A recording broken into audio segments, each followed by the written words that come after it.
In this chapter, we're going to learn how to handle errors that occur in Python programs. These errors are also called exceptions. In fact, that's the more correct name.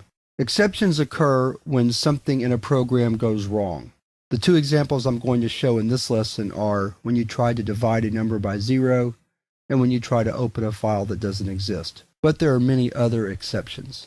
But we want to distinguish exceptions from other types of errors, such as when you're entering your code and you type the name of a function, such as print, incorrectly. That's not really an exception, that's just a typographical error. The types of exceptions that we want to discuss in this chapter occur when the program's running or at runtime. So let's look at a couple of examples for this first lesson. We're going to create a program called accept.py.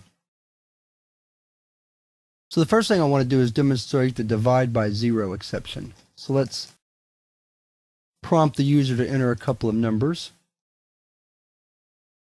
Then we might say quotient is equal to numerator divided by denominator, and we can print the quotient. So let's save the program. We'll run it. So we'll do 12 and 2, and that's 6. Let's run it again.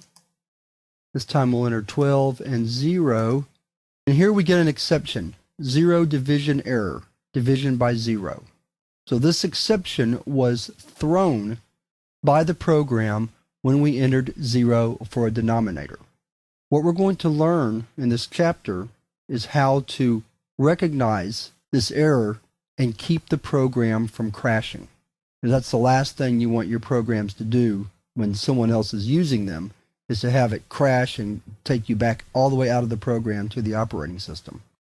All right, let's look at one more example. Comment out this code. And we'll do a very simple one. It's a one-liner. We'll try to open a file that doesn't exist. We'll open it to read. So we'll save, come back to the operating system. And here we get an I/O error. No such file or directory, blah.txt. So that's another example of an exception that can be handled inside the program so that the program doesn't crash.